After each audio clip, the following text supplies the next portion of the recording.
Good evening, folks. Hello. We're running with a reduced crew tonight. But we have made it to the third chapter, not counting the prologue. You are now in Egypt, hot on the trail of the, well, not really hot on the trail, but following the trail of the Carlisle expedition.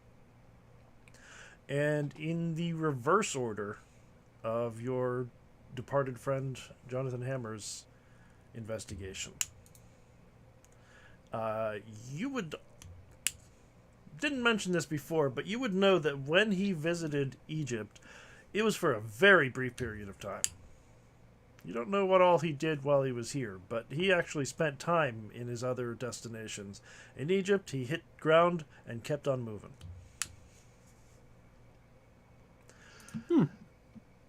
All right. Why don't we go ahead and say hello to Joey?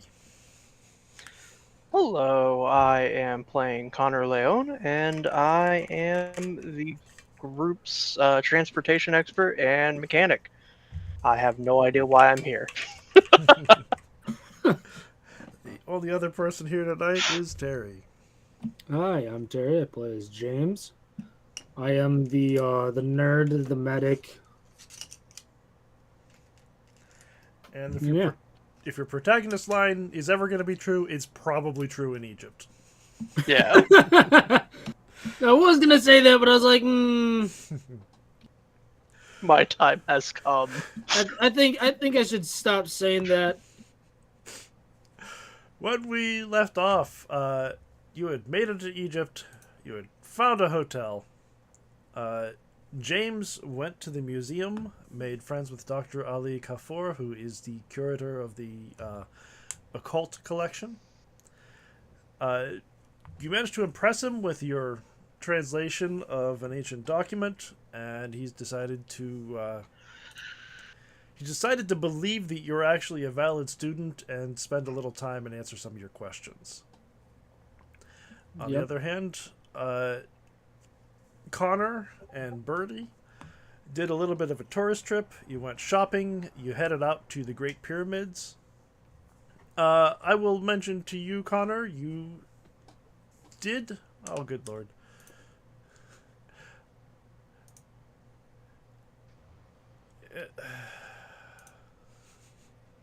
Got signed out of the Forge on the stream view.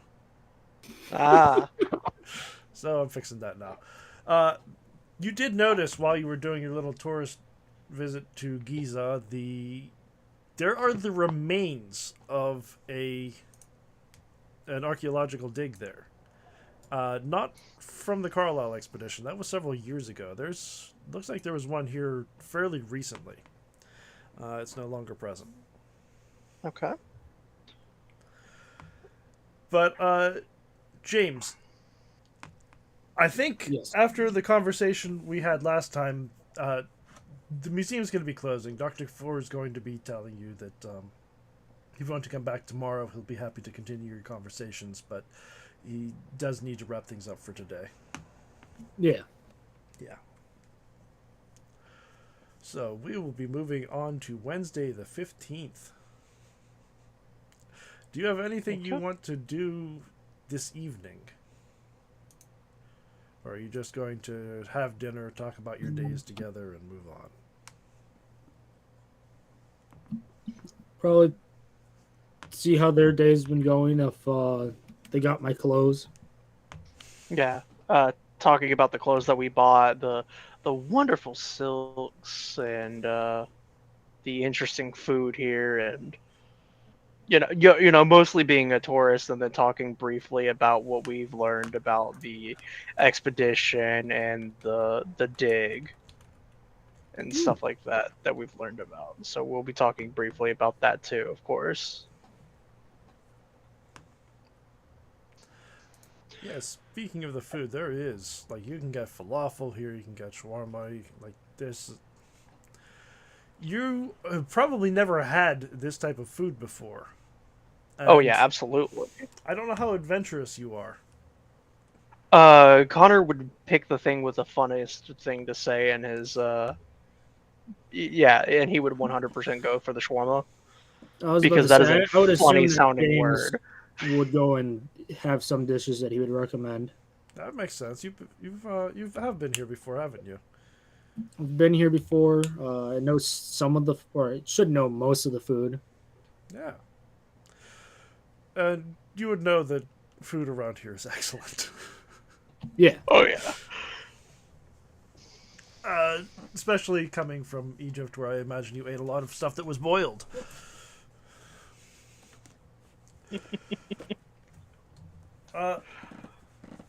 So yeah, you can spend a pleasant evening catching each other up and deciding what you want to do the next day.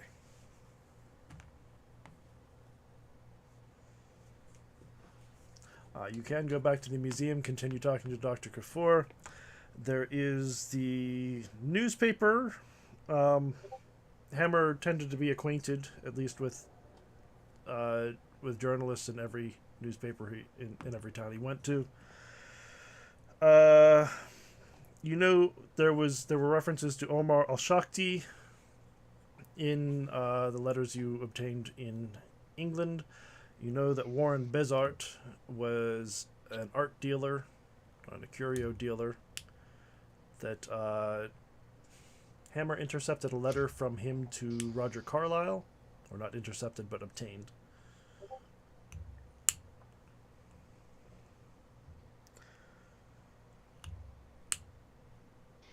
Um, And you also what do know you about think? Faraz Najjar, who was a local merchant. Well, if we had more people, I would have gone back to the museum, but Here, I say, I don't want to leave you there with me.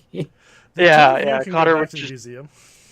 yeah, Connor's eyes would be glossed over majority of the time, but yeah, he'd accompany you, of course, especially after London and having to be like, where are the boys? And like now he doesn't trust you to be alone anywhere. Hey, I was fine. I'm fine being alone. I'm just not fine when it's me with. Yeah, never alone. You're never alone with anyone related to Victor again. They're a bad influence on you. And Can't be you. alone with victory. Can't be Oh alone yeah, with oh yeah, it. absolutely a bad influence on me. I am a total hypocrite. We'll assume that your new French friend is off with the Oswalds getting in trouble together. Yeah. Um, Yeah. I would say that we could either check out the merchant or the newspaper, and then go into our fine nitty gritty investigations, like asking around the town and stuff like that. Whenever we have more people to do so, what do you think? All right. Do we want to go with? I guess. Should we go? I feel like the newspaper would be better with Birdie Yeah, around. So probably the merchant. yeah, we can definitely take on the merchant. Either like, no matter what happens, I'm taking notes right now. so, Good. so I don't have to repeat myself multiple times for Fluffy. Okay.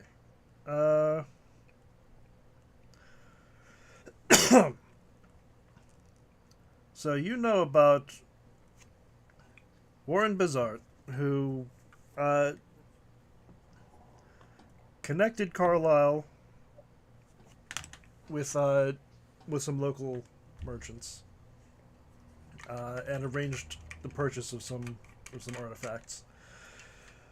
You've also heard about Faraj Najjar, who was the local merchant in the Street of Jackals. All right. Do you have an opinion which one of those you want to start with?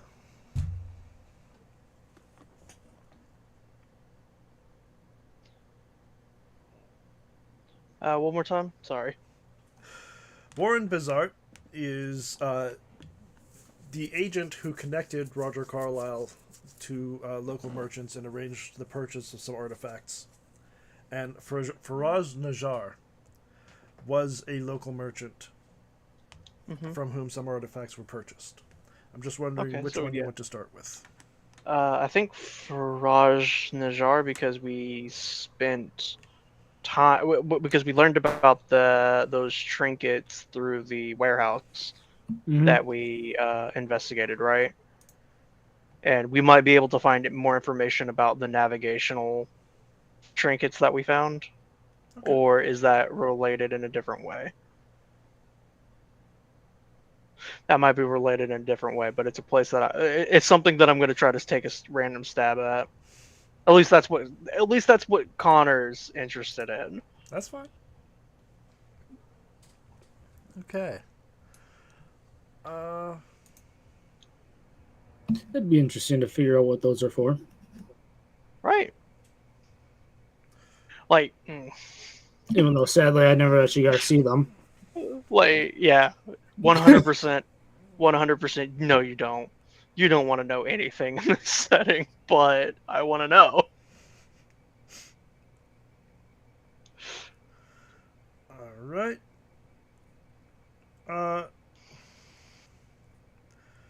So you and Birdie decided you were going to hire that kid. What was his name? Ibi Musad?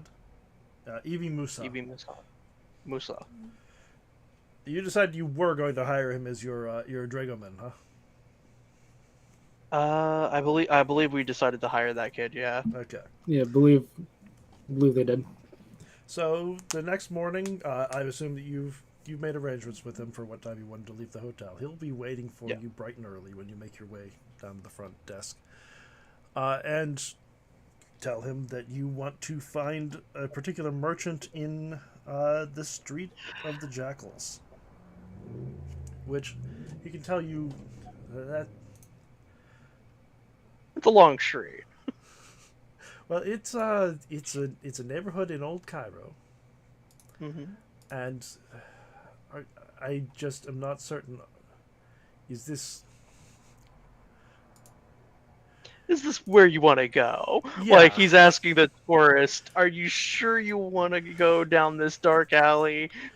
Yes, this is a place where locals live and shop, and it's not really a place that's set up for foreigners to come in and buy trinkets and souvenirs. Well, how much do I want to lie to the kid? That is a big question that Connor's asking himself. We discovered a shipment of goods from them, and we weren't able to get our hands on anything, and we're trying to see if they had more of this interesting product on them, and we had to track them down to this location. Okay, you are the boss. No. Yeah, like he's explaining himself, and he's like, "Yes, normally no, we would listen to you, but we actually have to do this because this is business and not pleasure right now." So, he tells you, "Okay, well, I can take you to the Street of the Jackals. We will have to look around a bit. It's a little bit of it's a busy place." Okay. I'm just finding a good token to represent him.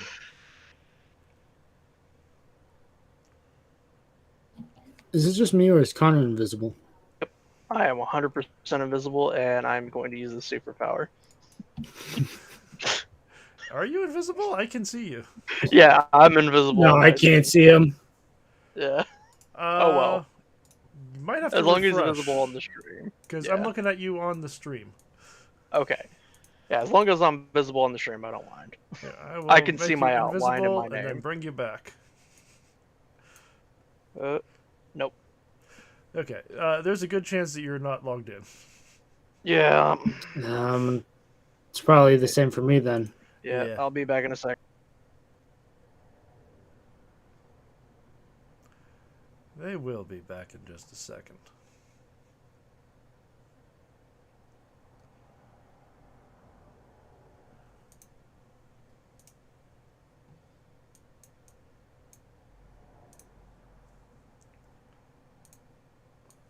Let's put Evie down on here as well. I should probably go ahead and make his name tag visible. Always for everyone, and link his actor data. And we have the kid on the screen as well. Hello again. Hello again. Can you see It yourself? is not a... Yes, I can see myself now. It is not a day that ends with the letter Y without tech issues. This is true.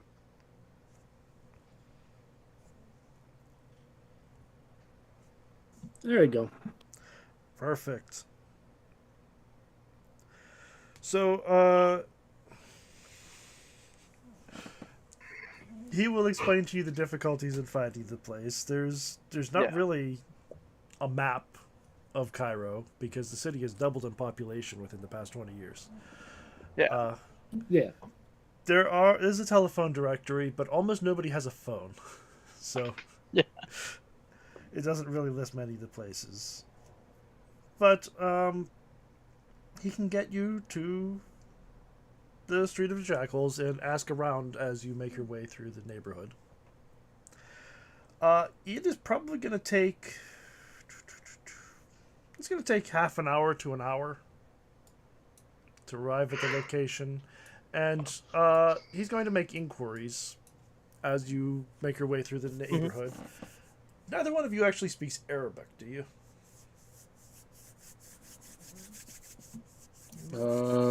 No, I don't believe so. Okay. So, you're not going to understand what he's saying, but he'll turn to you and translate after he says it each time. And eventually he says, well, people don't seem interested in answering questions about Faraz Najjar. Some of them are saying he's not here anymore, or that he died. I'm not really sure why that would be, but we will persevere. And after about 20 minutes of walking around and asking questions, you're going to make your way through the winding streets. And you're going to find yourselves standing in front of a burned out, rubble-strewn hole in the ground. Ooh. And, he will... He'll ask some merchants about it, like some of the neighboring merchants about it, and they just mutter something about Allah and turn away.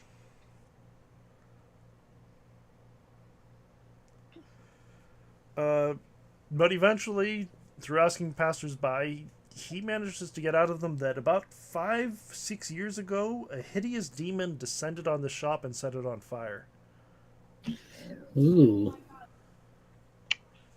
Connor will briefly ask, we'll just, suggest a creature, just from his imagination, not at all related to the dragon that we just had to kill. What are you going to suggest? use like, did it happen to have wings? Perhaps did it breathe the fire? Or Uh, that's a good question. He will ask a little yeah. further, and no, according to the locals, it was a demon made of fire. You can decide for yourselves whether this is actually credible, of course. Of course. Well, yeah, like I have seen some crazy shit at this point, so I kind of believe it at first value now. How stable Uh, does the that building look? to be honest, this is a very um, optimistic drawing. Yeah. It is Yeah. rubble. It is rubble, and it It is a is hole in the okay. ground. It is full If blown like, rubble. knowing what was here, if you look around, you can say, okay, the walls were here, but the walls Yeah. aren't there now. This place is destroyed. Mm. Yeah. This is the opportunity that we should have had Birdie to be like to feel what happened in the past. But Connor will ignore all sense of social stigma and stuff like that, and just walk right into the rubble and try to see what he can find by like kicking over some dirt and just do a quick investigation, knowing full well these people think a demon burned this place down. Okay. Yeah. Go ahead. We can call it. They're saying it happened 5 or 6 years ago, so we can call this an extreme spot hidden. Yeah. I'm not expecting to find anything at all. I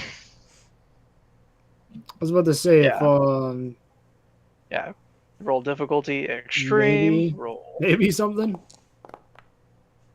Well. Well, you got it. Okay, let's see. Okay then.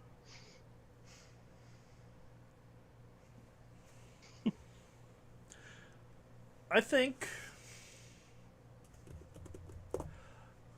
I don't know what you know about arson or why you know about arson, and I'm not going to ask any questions. Yeah. But what are you, a cop?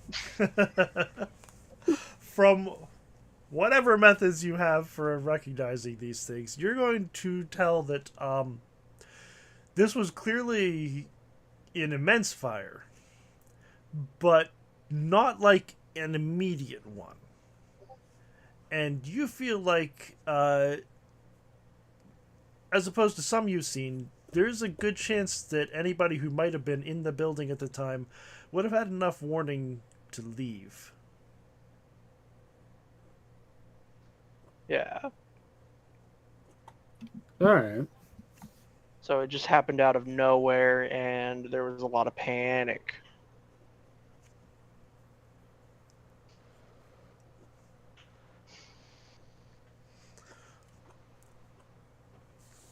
And about this time, as you're like poking around at stones and destroyed rubble, your guide Yubi is going to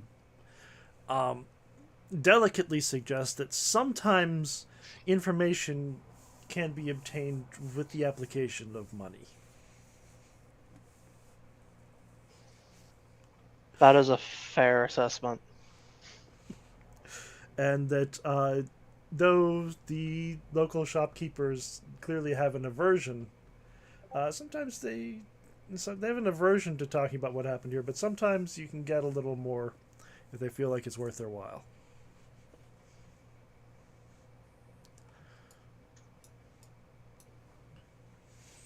Okay. So, yeah, Connor will scratch his chin,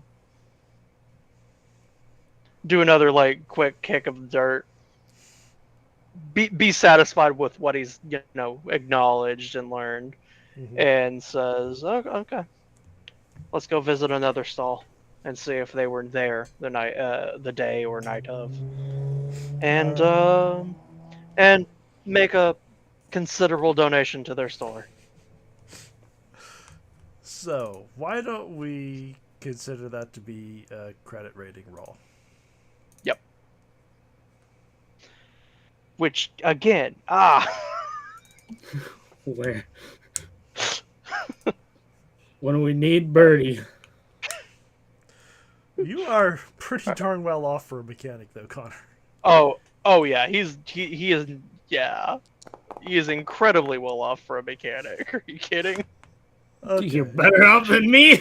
Yeah, he's incredibly well off, but that's not because he's a mechanic. It's because he's a smuggler. Okay, so yeah, with the application, like you can leverage that knowledge you have that it's a good chance somebody made it out alive, and talk to a more down on his luck looking shopkeeper, somebody who's not selling a whole bunch of stuff right now, and they will let you know that they're only speaking in hushed tones. They want to keep this, rushed so the people don't see you talking about it too much. But they think Najar is cursed. And you see, every time they say his name, they're making a gesture, which Ibi will tell you it's to protect you against the evil eye. Connor looks at Terry and says, "Perhaps we should take up that habit." When the demon burnt up the shop, he came rushing out of it, on fire, and so his head is horribly scarred. But he has opened up a new shop in a different marketplace. Where would that be? Which is in, let's see, Khan el Khalili, an ancient marketplace off the Sharia al Muiz, which I think is just called the Street of Potters.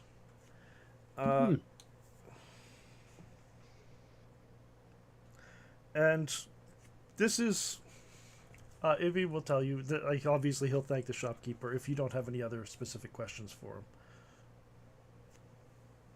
Is there any other information you want to get? Do we have any other information that we want from them?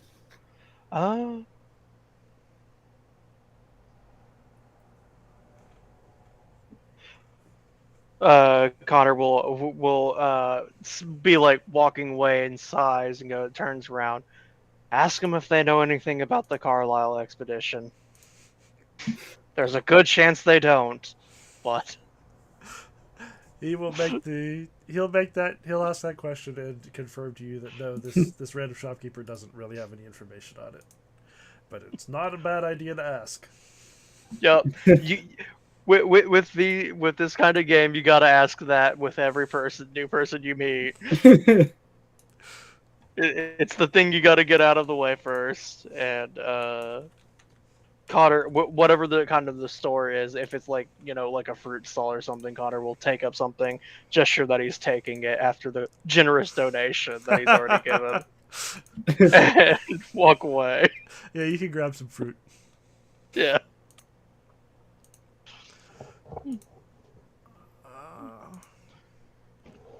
I am just giving Najar a token real quick here. Mm-hmm.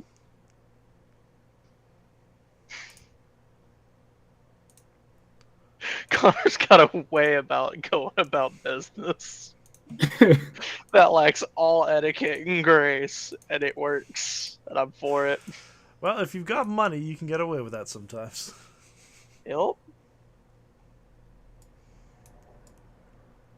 Okay.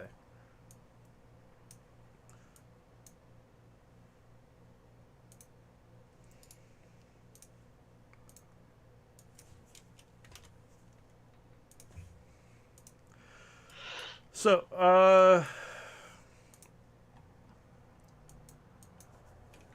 you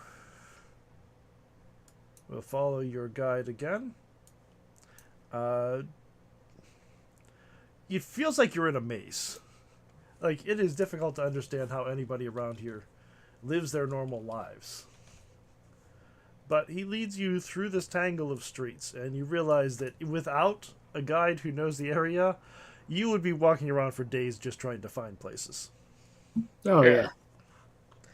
The Street of Potters lives up to its name. When you arrive here, it is like clearly shops of just pottery. But as you walk down the street, he's going to keep looking at the signs on the walls. And eventually, he's going to point to a sign that has something written in Arabic. And then in English, it says curios. And in French, it says Magasin de Antiquettes. Whatever antiques, however that's pronounced in French. Yeah. I can't say it. Yeah. There are several stories of tenements. Like it's obviously an apartment building above, but inside is a store packed full of merchandise. Ivy will tell you that the word in Arabic there is Faraz Najar.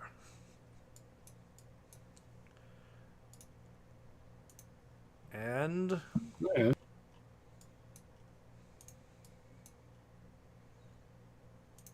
there we go.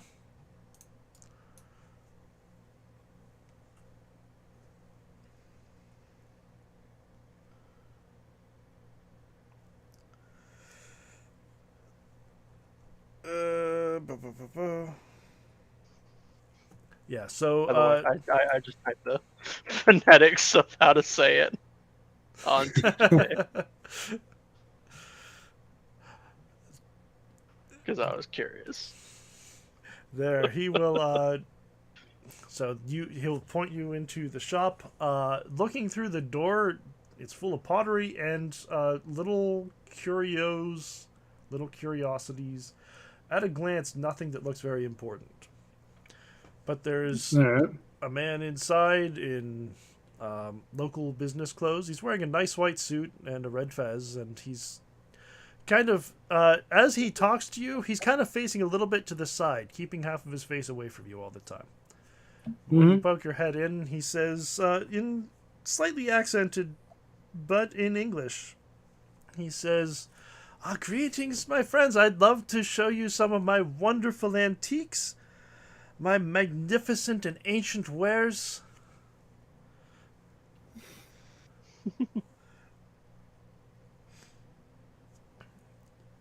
It's wonderful to have your business. I'm so grateful you've come to our country. Look over here. We have protective relics. A little something to save you from to preserve you from the desert spirits, of course. Or just lovely ornaments for in your home. But as he's showing you around, there are no antiques. Like, this is all cheap pottery. Yeah, this is Cheap pottery. stuff Yeah. I was about to say, what do these protective relics look like, and would I know? You absolutely know. Like, he's showing you. Just cheap. Yeah, it's just cheap pottery. Yeah, Nice. he's showing tourist trap stuff.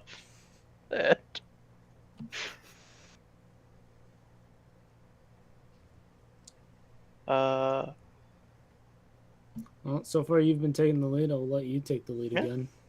All right. Connor says, well, greetings, friend. And, Yes, it's so wonderful to make your acquaintance. yes. But before we get to business, I would like to ask some questions about. I can't remember his name. I have to like see his name to be able to pronounce it. Who's his name? Whose name? The merchant that we are looking for. Faraz Najar. Yeah, Faraz Najar, and he will actually do that gesture. Okay. Just briefly, he probably won't be doing it right. What he's trying to blend. Then he'll tell you. Make a psychology roll. Sure.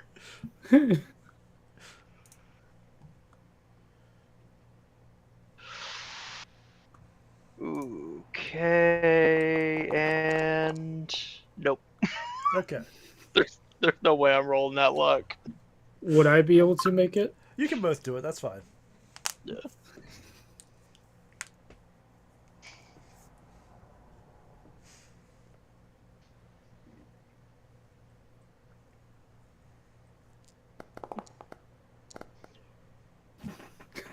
Okay. James, you're going to notice that when he says Faraz Najar, Connor says Faraz Najar, and then makes the little protective sign against the evil eye. The merchant looks hurt for just a moment. Like, he gets it under control, but it just looks like this really bothers him. And then he says... I'm going to say sorry about that. He says, well, I do know quite a lot about Faraz Najar. You are speaking to him. Oh. Forgive.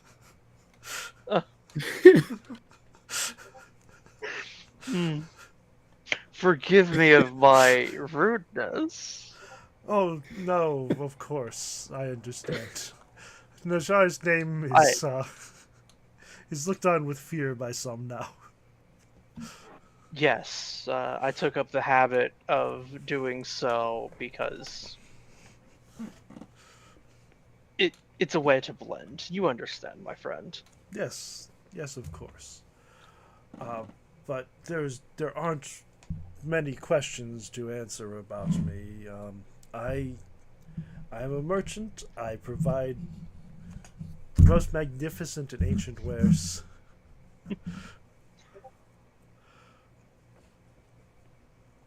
And I had an unfortunate evening that I prefer not to revisit.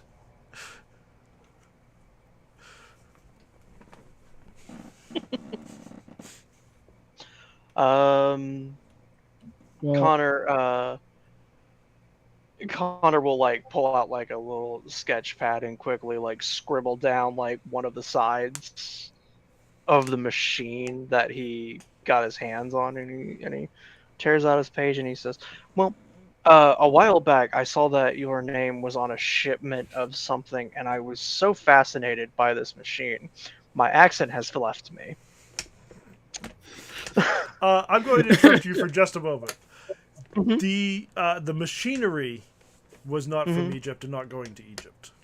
Oh, okay. So the artifacts were coming from him. There are artifacts. There are artifacts coming from Cairo. But the artifacts that you know Faraz Najar was involved with were sold through Warren Bizart to Roger Carlyle many years ago. Yeah, I was about to say. He has no connection to anything in England as far as you know. Okay, so yeah, I would try and like ask about the artifacts that he got his hands on for Carlyle, Mr. Carlyle, and see where they got their hands on there, and if there was more like those. You get as far as the word Carlyle before his eyes bug out, and he begins swearing at you loudly. He switches to Arabic. But the effect of what he's screaming is still apparent. Like, you're pretty sure he's saying you're related to diseased camels. He continues working himself up into a froth. He opens up a cupboard. He takes out this jeweled scimitar and he's shaking it through the air. He's not like attacking you, but it's just like. Connor's hand has like shifted ever so slightly to where like the general area of his gun. He's just waiting for the man's little tirade to be over. He says, "Oh, he's not calming down. Like, he's gesturing for you to leave his shop, and he's like, the word Carlisle set him off."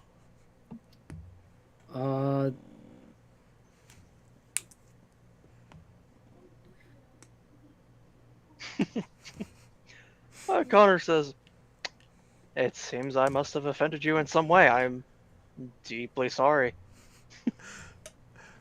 Okay, with an apology, you can make a hard... Well, it depends. It's going to be a hard roll, but if you're sincere, it can be charm or persuade. If you're not sincere, it can be fast talk.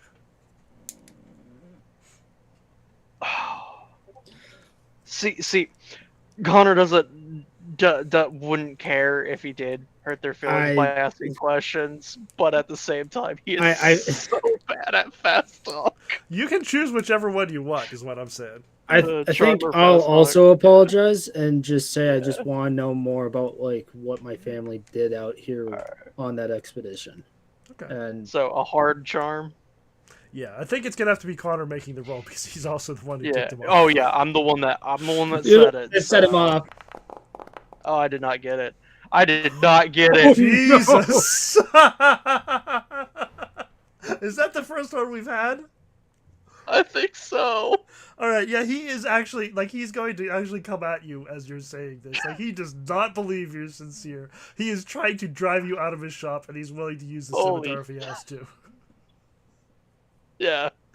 Connor with both hands up is just like, okay. Yeah. Yeah, as you retreat out of his shop, you can see that locals are kind of starting to gather as he's screaming. He continues yelling at them, but yelling at you in Arabic, but he's also pointing to the crowd and pointing at you and everything. And Ippy kind of makes his way over to you and he says, he is telling them you tried to rob him. I think we should make our exit. Oh, shit. Okay, let's get out of here.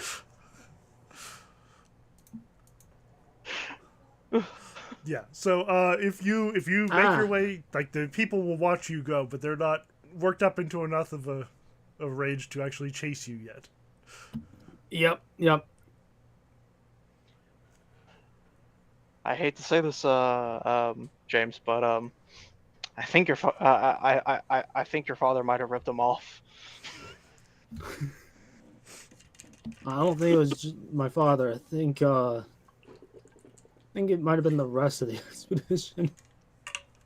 If not that, I think it might have had to deal with that night and what happened to his, like, half of his face.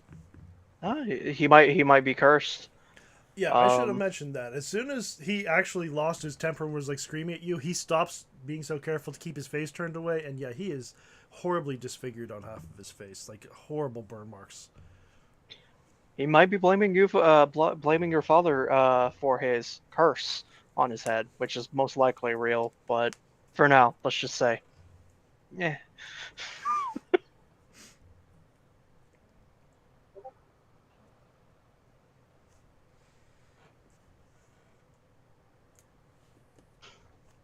So Evie will lead There's another shop that we can go to, right?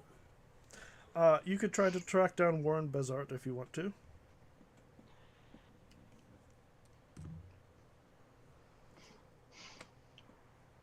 Well, I'm trying to do that. Yeah.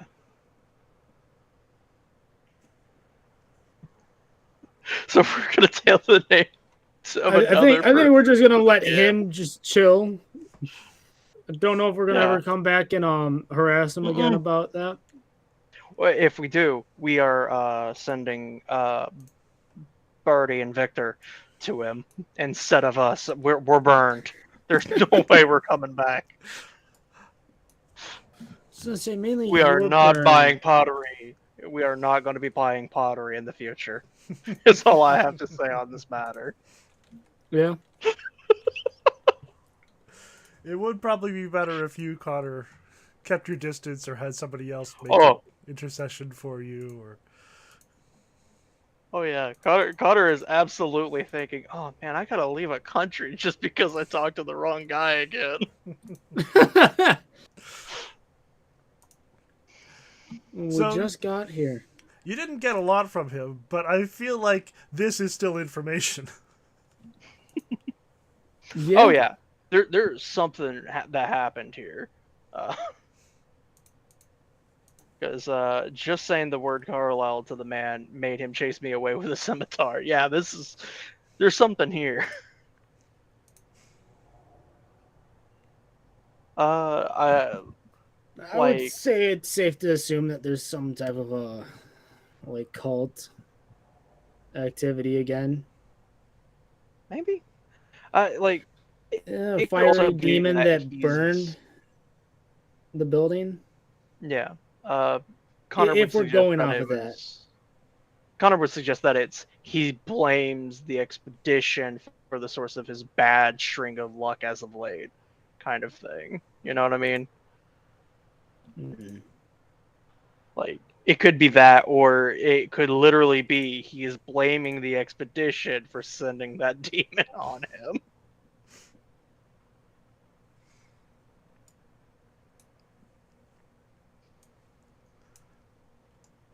Okay. As far as finding Warren Bezard,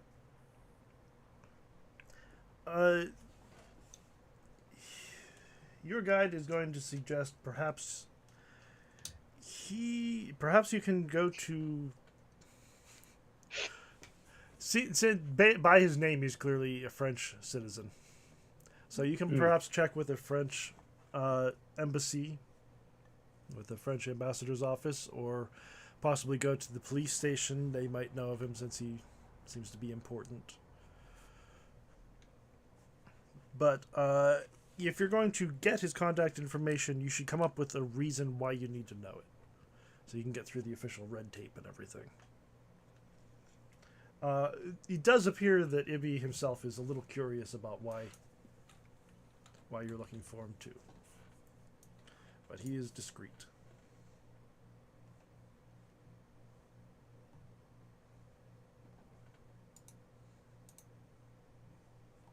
I won't give off much, but just say we're kind of also following a old trail that has to deal with my parents. Well, I understand then why you're interested in this. I would suggest that perhaps when we speak to the officials, you can bring that up, say that he perhaps has some information connected to it. Yeah. All right. So, it's probably not that important which official channel you go through. And I'm not going to lock information you need to know behind a skill check, because that's not worth it.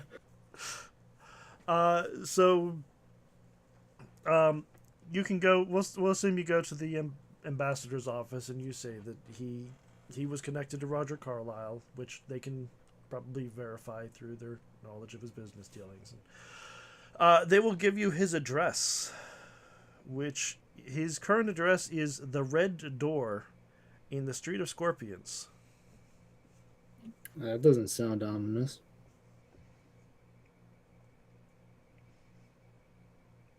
Ibby can lead you to the Street of Scorpions, which is actually, you're led down the Red Alley, and after you walk down this street for a little while, you see only one of these buildings has a red door.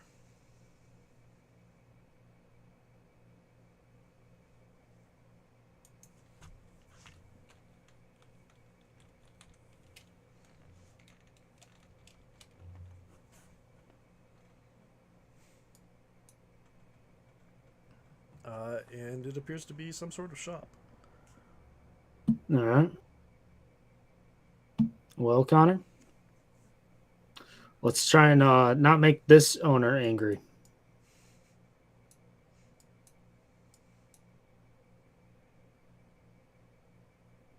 You okay there, Joey?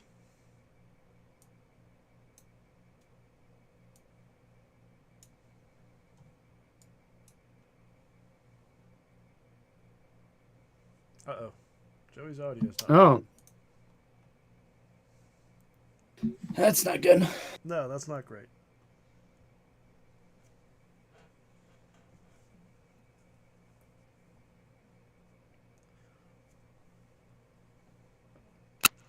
All right, there we go. There we go. It thought my ears were my microphone for a second. Oh, that's annoying. What? Yeah, so I had to reset that. That's fun.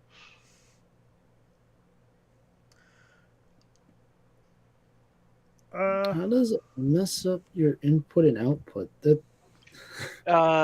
was a slight hiccup. I have like a four-way plug-in that has my mouse and adapter, and it got bumped and undid everything, and I had to redo all the settings. Fun. Whoever decided that a laptop needs only 3 HDMI ports needs to be pushed off of a short pier.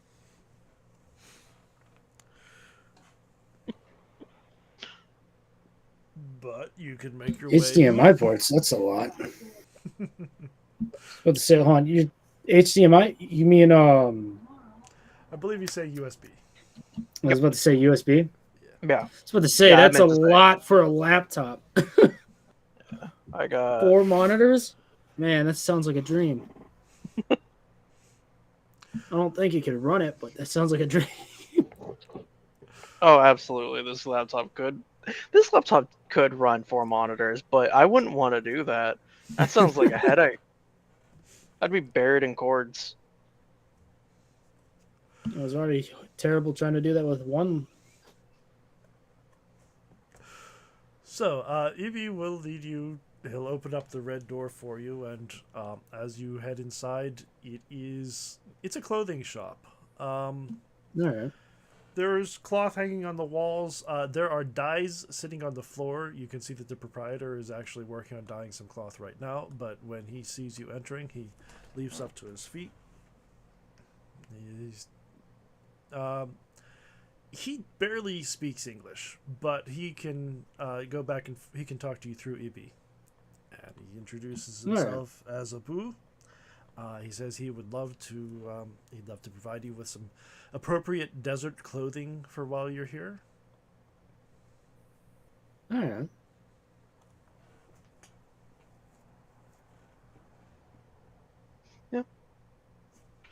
We totally did purchase clothing and like silk and stuff the first day. So Yes, yeah, you we did. probably have some clothing.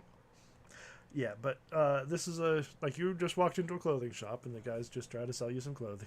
Oh yeah, absolutely. This is the time that you spend money while you're asking questions to get better answers. Mm-hmm. So, yeah, he will offer. How about we start with some headgear? He'll start taking your head measurements, and he's going to show you how to wrap the fabric around your head to protect yourself from the noonday sun, and to keep the sand out when the wind is blowing. Yeah, I like that. Yeah.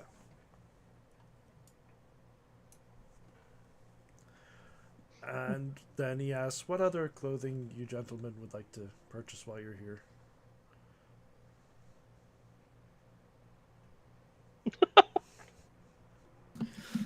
You can move on from this if you want to. No. The mental image of Connor just asking casually if he could get a red bandana to see if the guy would flinch, because he does not trust anybody around the concept of a red bandana. Okay, so you mentioned it. You can go ahead and make a psychology roll and see what you think. Yeah. Like, again, I know for a fact this is not the reality, but Connor is a paranoid jerk right now.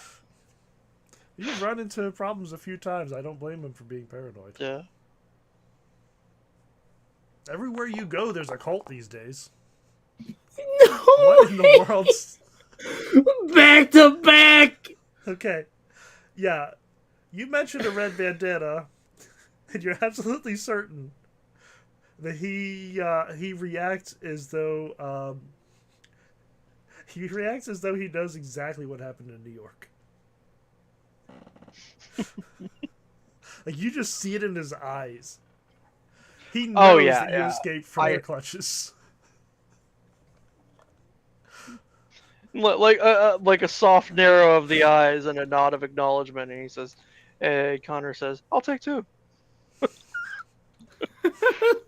Taking note of this shop and knowing full damn well Connor's going to try to be burning this thing down in the future.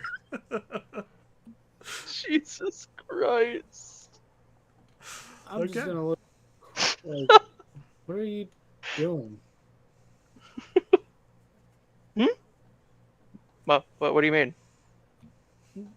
I feel like James is just looking at you like,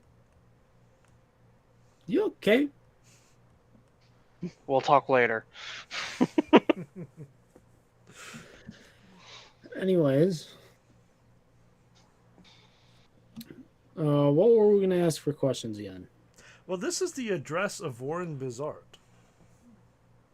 But when you walk in, it's a clothing shop run by a man named Abu Udra. I guess we can go and start with just asking where Warren is. Oh no, I don't know a Warren. I've never met. Is that even a person's name? You can go ahead and make a psychology roll on this one, James. I don't think Connor gets to anymore. Yeah, no. Connor is too far gone. He believes this guy was personally there. Yeah, so James, when he's denying that he knows a Warren or that a Warren lives at this address, you see him looking at a doorway at the back of the shop that has a curtain drawn across it. Like, every time you ask about this, he's like looking at it and being, no, there's no Warren. I don't know a Warren.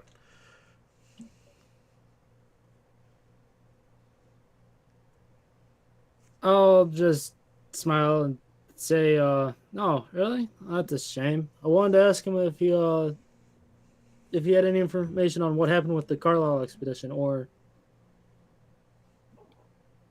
like any business he had with the Carlisle expedition. You got an extreme on that. You're not going to have to roll psychology again for the rest of this conversation. Like, the two of you got the opposite results here. Yeah. So,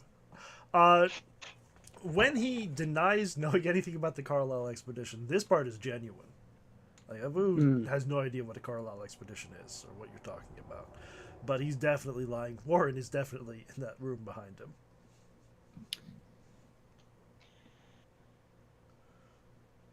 I'm going to kind of like lean over and say, hey, Connor, could you just distract him for a little bit?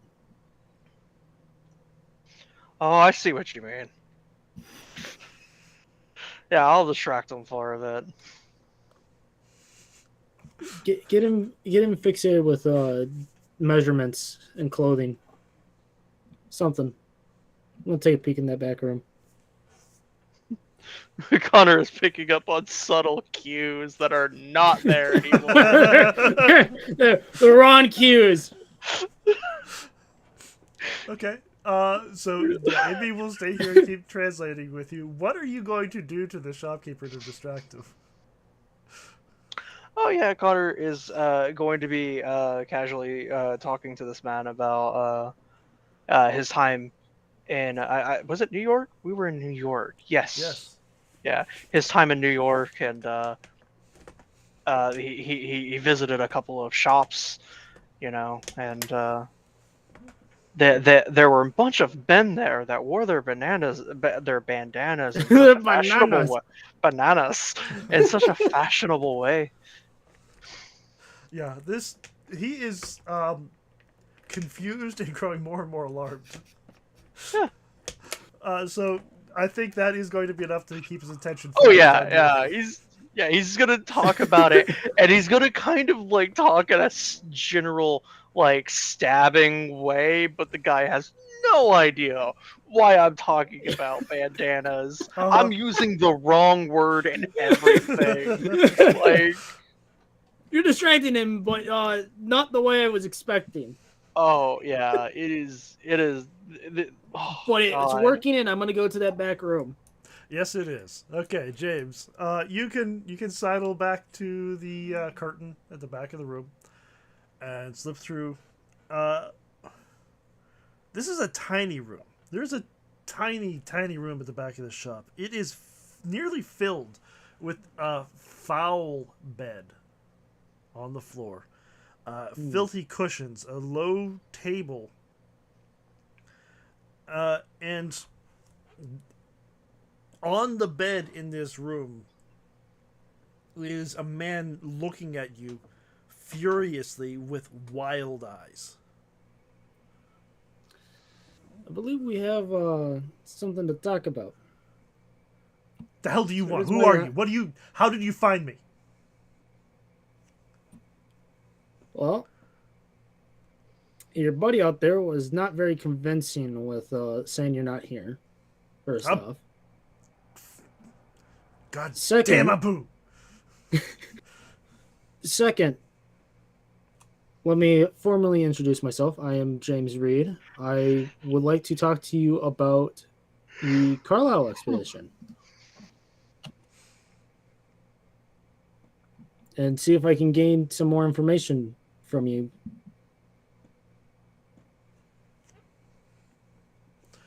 No, I don't know anything about a Carlisle expedition. No, I was never there. No. Hmm.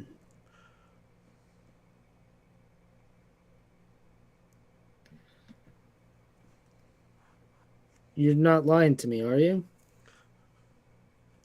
How are you saying this? Is this like a threat, or is this like what are you trying to get there? Not exactly a threat, but like just a like a calm, like, hey, I'm asking you, like, please tell me you're not lying to me. Okay. Like, it would hurt me if you're lying to me. Yeah, he stays on the bed, but he jumps up and he kind of backs up against the wall. He says, "I'm not a liar. I've never lied to anybody. I don't lie. I'm not a liar." All right. Well, do you at all know anybody who would have worked with the Carlyles? Or with the Carlisle expedition? No, I know at least your business did trade with them. No. If you I didn't never work sold with that them, man anything. Who told you that? Who's been telling lies about me?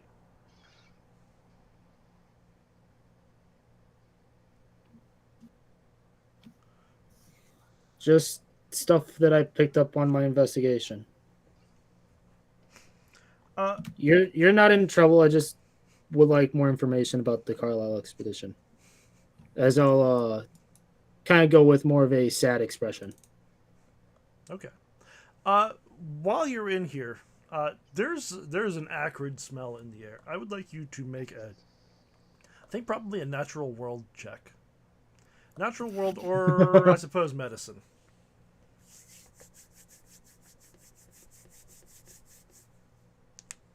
Let's see, which one is higher? Natural world is higher by like 3. Okay, go for it. Yeah, no, like No. you're gonna conclude that he has not bathed in way too long. He has a wild beard that seems to bear this out.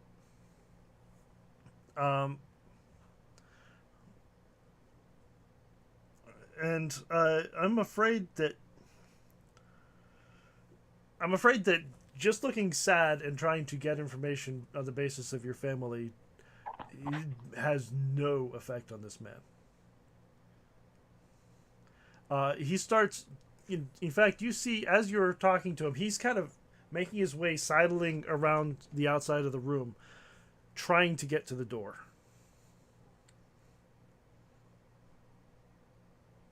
And he is rambling. I'll look at him curiously, like, is everything okay? You come in here. You're talking about some Carlisle expedition I've never even heard of. You're telling me I'm a liar. You got past I'm a sorry. I don't want to talk to you. You're a bad man. I'm sorry. Let me apologize once again. I did not mean to call you a liar. I was just hoping that you had something I could at least... I'm not a liar. And I believe you right now.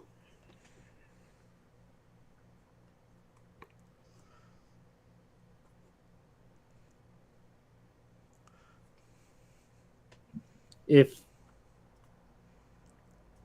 you do have any information,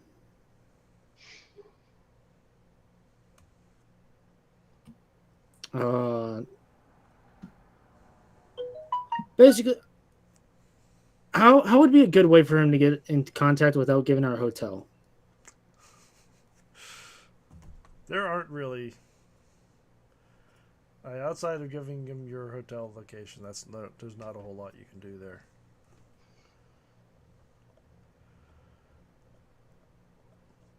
Are you going to try to stay between him and the door, or in any way prevent him from leaving? Because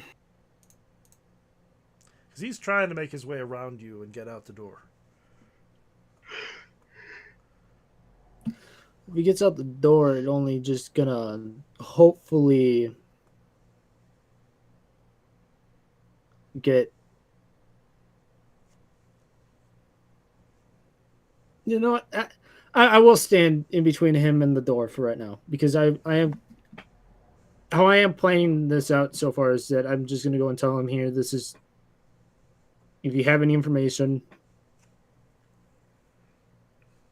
I would appreciate it. If you don't have to deal with me ever again. But I will be leaving.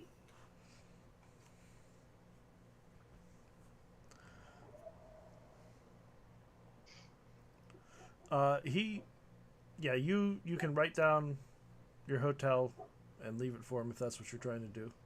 Mm-hmm. He's going to go nowhere near the paper.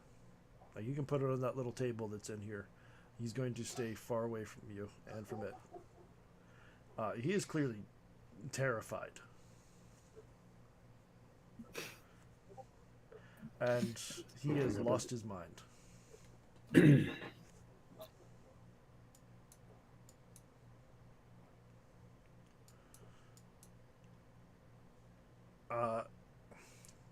Is that all you're trying to do in here? Yeah, I'm gonna leave before kind of leave with only he knows that I went in there. Nobody else knows that I went in there. Well, let's find out. How far out of control did things get in here, Connor?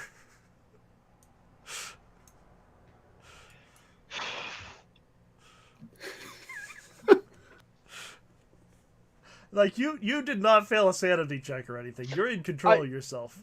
Yeah. I was like the very serious question of how far do I want to go for the bit without also making this seem incredibly racist on Connor's part? Because like so far this is like a racial profiling that has escalated to the nth degree. Well, I mean, not even really, because Not even really. It's just clothing. Yeah, that cult is in Kenya. It has nothing to do with this man. Yeah, right. Like this is a complete random stab in the dark that Connor has latched onto. He happens to be on the same continent, and that's the extent of his connection to it. Yeah, that's it. And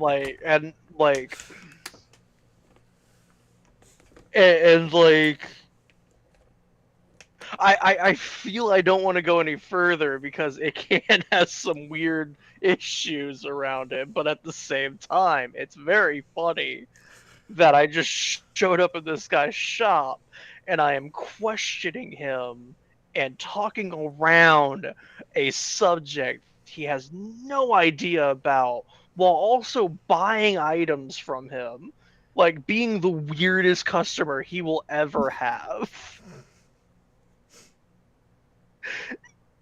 And I don't know how I can escalate it from there without it actually getting to the point where he's like, so, have you been to New York before? No, sir. I have lived in Cairo my whole life. Oh, fascinating stuff. No, any,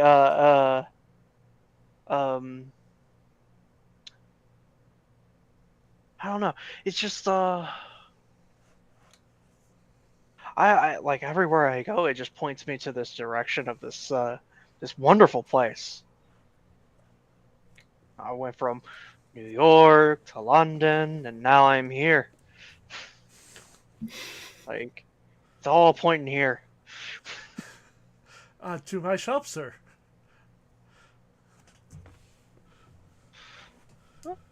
I don't know. I'm starting to think so. Well, we are the finest clothiers in Cairo. I do make wonderful garments. Oh, you do. You make lovely fabrics. I hope like Connor has like a hint of menace behind that. Oh, he's picking up on it. Yeah. So it is just going to be an intimidating conversation. You're not going to actually. Yeah, it's like it's a heated intimidating conversation that he has no idea. So heated, one-sided, intimidating conversation. Why don't you make an intimidation roll? Sure. Oh god, where's my intimidate? It's been a while since I used this. Okay. So, Like, the way I'm going to interpret this is he is intimidated out of his mind. You're just not going to get what you want from it. yeah. No, I'm getting nothing like confirmational about this. Nothing to escalate. He's just really scared of this foreign guy that's really talking to him accusatorially. Like, and after a bit of this, you're going to see James come back out of the back room. and then the conversation instantly lightens up.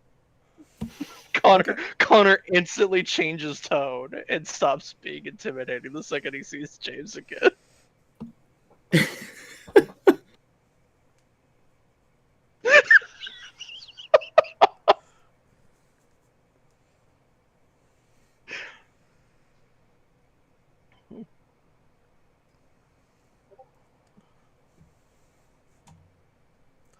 And what do you have to say, James? Must be having a fun conversation over there.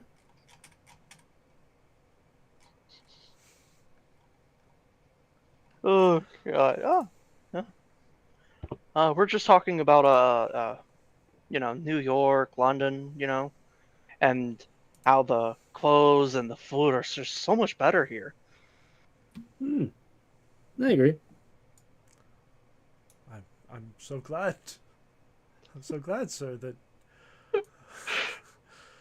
you're satisfied with the country. Is there any other way that I can serve you?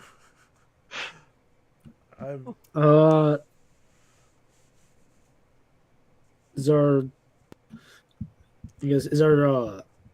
our hats done? Oh, yeah. He could. Yes, of course, sir. He will give you both your turbans. What do they call the one that actually goes around your face? I don't remember.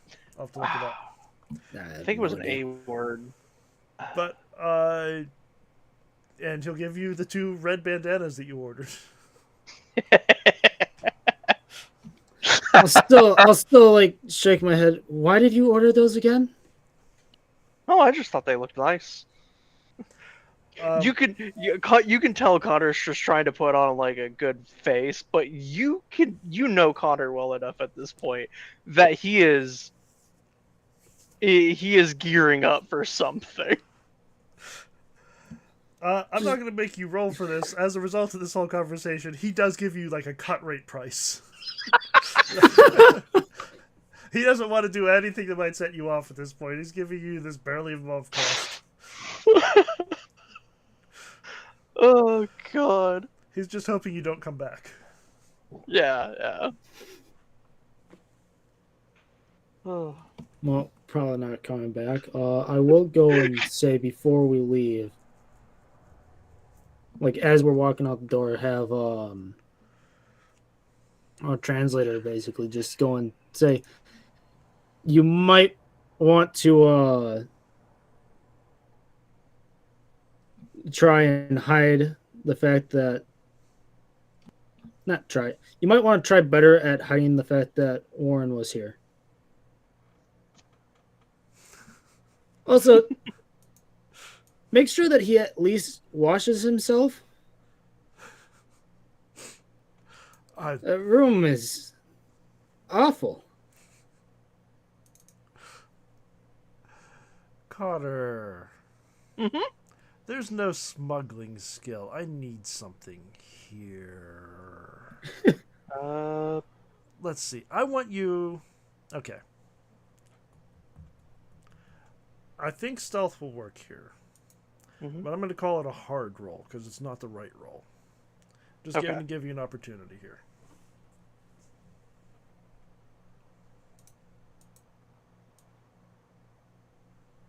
Alright, stealth and hard. Yeah. And I would have to spend 26. Yeah, no. That's not worth it.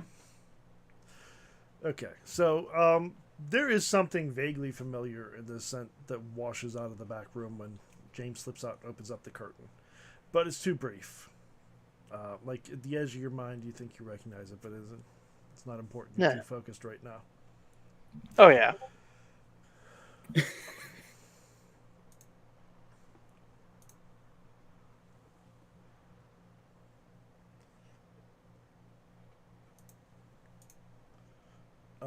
So two of you and Ibby can step out into the afternoon sun, and he'll say, "Sir, I don't want to offend you, but are we going to spend all of our time intimidating shopkeepers? You've made a couple of people very upset." Connor, what did you say? I told you to distract, not intimidate. Connor leans forward and he says, "I seriously am starting to believe he was somehow behind the Red Tongue Gang, or the Cult of the Bloody Tongue. That's what they were called." What? I got none of that from him.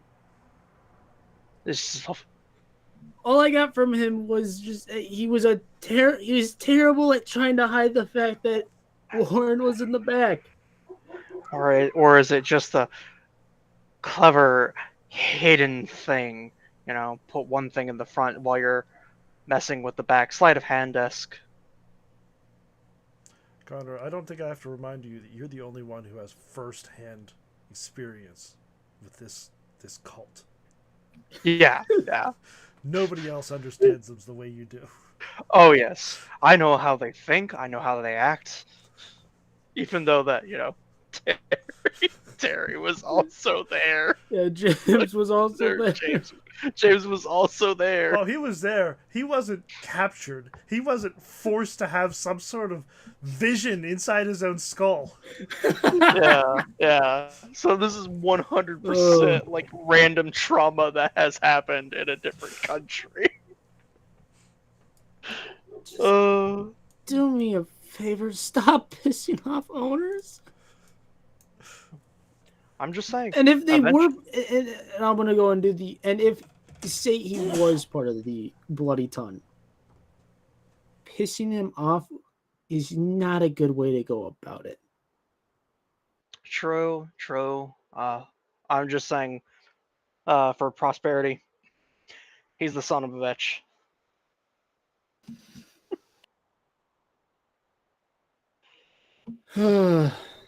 And I promise, no more threatening merchants until they deserve it.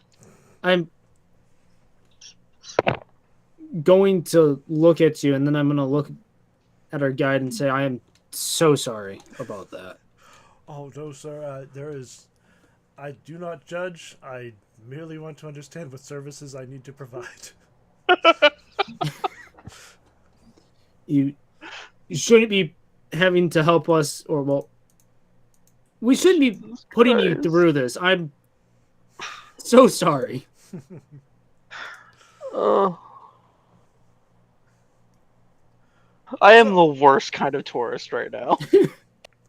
You have actually managed to track down both of the people that, like, two of the several people you have leads on. We've tracked them down. You're going to have to regroup and come up with new ideas on how to get information from them. But yeah. I still consider this a pretty successful episode. Huh? And as it's getting on to 2, 3 in the afternoon, Ippy is going to suggest that it's time to retreat to a coffee shop and wait out the heat of the afternoon sun. Yeah. And the heat of us being accused of stealing from the man. I am going to put on my hat now. Yep. Good idea. That is a very good idea, to put on the hats and bandanas and hide. Do not put the bandanas on. 2 of them. Are you wearing them like Colt does with the tongue in the front? Oh my god, would I do that? Oh no. Do you just stand in front of his shop and do it, and then take it off when you walk away? Yes. Yes. Just to see. Just one last check. Yeah, you see him, like, he's watching through the crack of the door as you do this, and you're staring at him, and he shuts the door.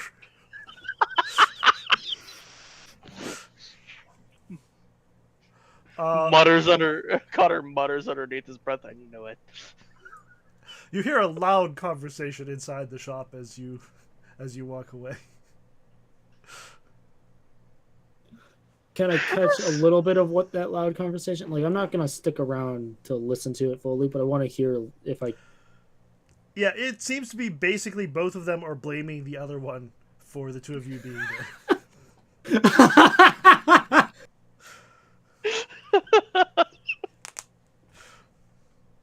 Oh, beautiful! Oh my god! Great. We made them fight with each other. It seems so. Oh. So, I'm going to assume you spend a couple hours in the coffee shop. We're going to be wrapping up soon, but what do you do, like, in the evening? I imagine Connor would be having to explain himself to Birdie because the news did get to her. Oh yeah, no news. Word has spread.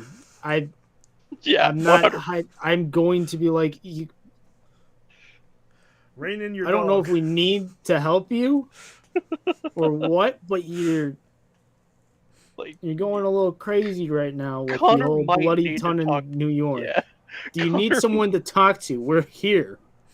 Yeah, Connor might need to talk to a therapist level. This is serious, guys. Yeah, that actually is a mechanic in the game. Yeah. I'm not that bad off yet. Okay. I'm only 80% sane, you know? Like. But if you're satisfied, we can wrap up there, or if there's anything else you can think of for the last few minutes.